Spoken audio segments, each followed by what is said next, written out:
sizlerle katmer poğaça yapacağız. Hiç bekletmeden yapımına geçiyorum. Öncelikle geniş bir kaseye 1 su bardağı ılık su alıyorum. Yine 1 su bardağı ılık süt. Yarım su bardağı zeytinyağı ekliyorum.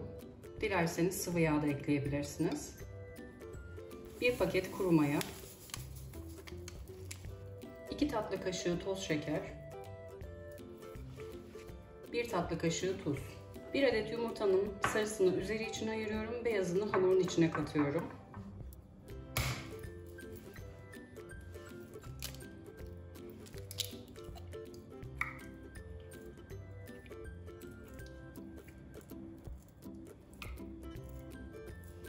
Yumurta sarısının ayırdığım kasenin üzerine çay tabağı kapatıyorum ki üzeri kurumasın. İlk olarak 3 su bardağı un ekliyorum.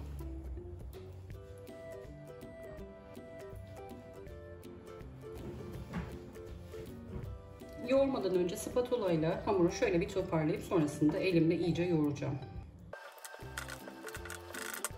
4. bardağı da ekledim. Hamuru spatula ile toparladım. Artık elimle yoğuruyorum.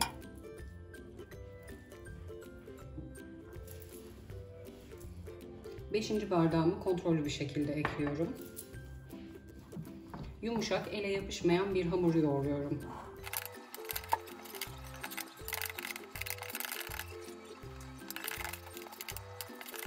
Hamuru pürüzsüz olana dek yoğurdum. Yumuşak, ele yapışmayan bir hamur elde ettim. Hamurun güzel kabarması için iyice yoğurmak önemli. Toplamda 6 su bardağı artı 2-3 yemek kaşığı un kullandım. Yine 3-4 bardaktan sonrasını kontrollü bir şekilde eklemeyi unutmayın.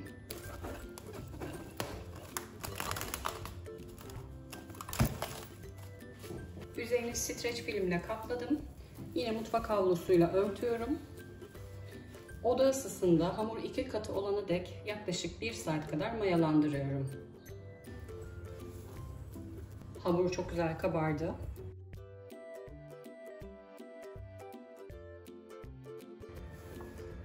Aşağıdan yukarı doğru hamurun havasını alıyorum. Bu işlemi sonrasında poğaça durdukça maya kokmaması için yapıyoruz.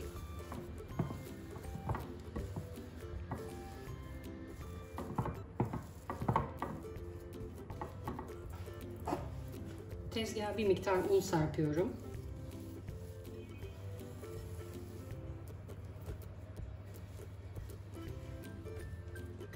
Yine bir miktar un üzerine serpiyorum. Hamuru bir toparlayıp ikiye böleceğim.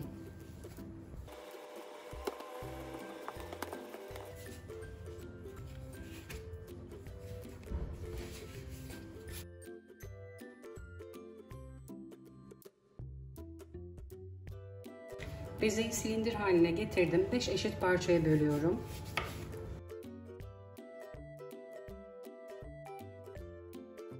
Düzgün bir şekilde bezeliyorum. Yapıştıkça tezgahınıza çok az un serpebilirsiniz.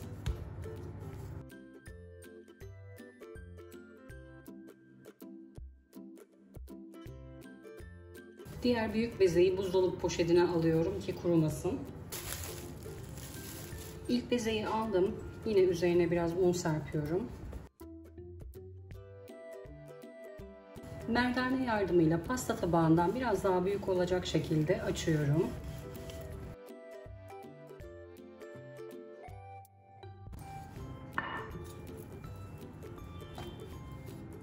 Düz bir tabağa açtığım hamuru alıyorum.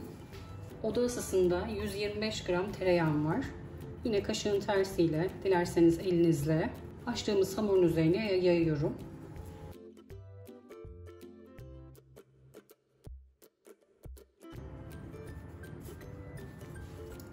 Diğer hamurları da aynı şekilde açmaya ve yağlamaya devam ediyorum. En üst kata tereyağı sürmüyorum.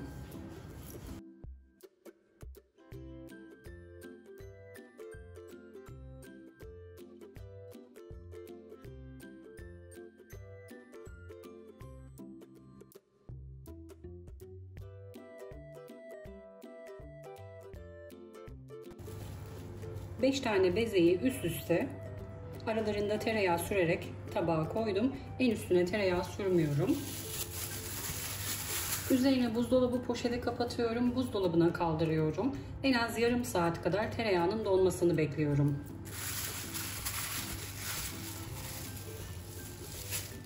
Diğer hamurumu da aynı şekilde açıp tereyağlıyorum ve dolaba kaldırıyorum. Hamurları dolaptan çıkardım. Vaktiniz kısıtlıysa derin dondurucuda da çok çabuk tereyağısının donmasını sağlayabilirsiniz. Tezgaha bir miktar un serpiyorum yapışmaması için.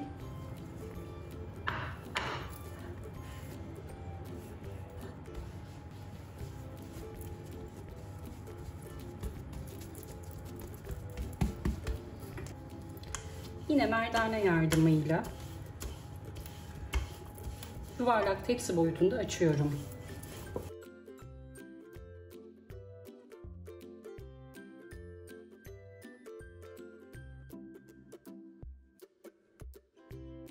Hamuru açabildiğim kadar açtım. İlk olarak 4'e bölüyorum.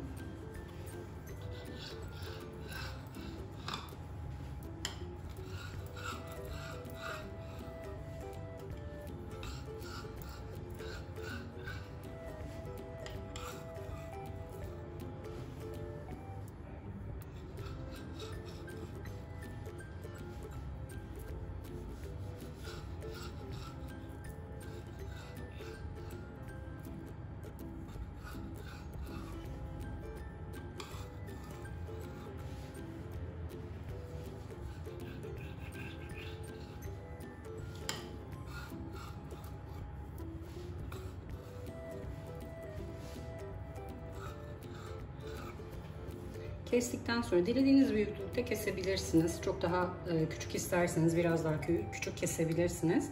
Baş kısımlarına beyaz peynir koyuyorum.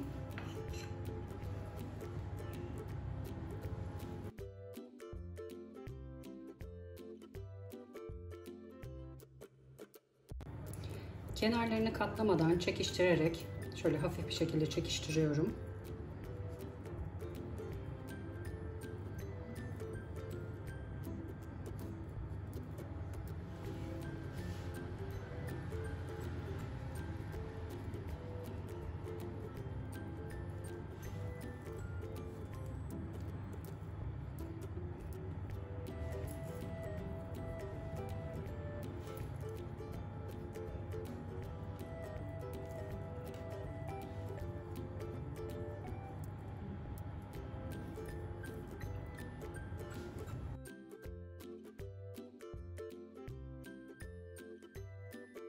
Sardığım hamurları yağlı kağıt sardığım fırın tepsisine diziyorum.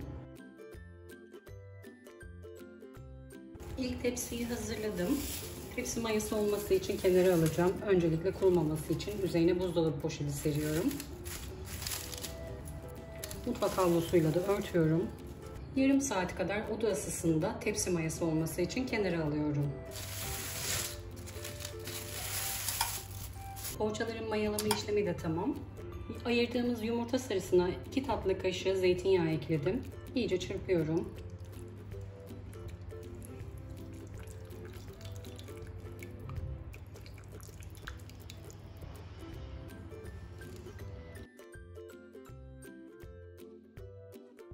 Bastırmadan poğaçaların üzerine sürüyorum.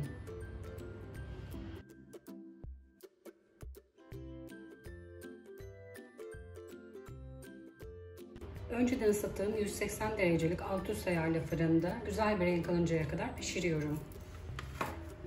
İlk tepsi pişti, soğudu. Şöyle bir tanesinin içinde göstermek istiyorum. Üzeri çıtır çıtır.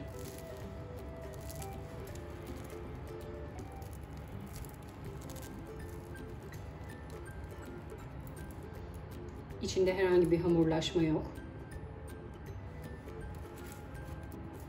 Harika bir tarif. Mutlaka deneyin. Yorumlarınızı bekliyorum. Videomu izleyip beğendiyseniz kanalıma abone olmayı unutmayın lütfen.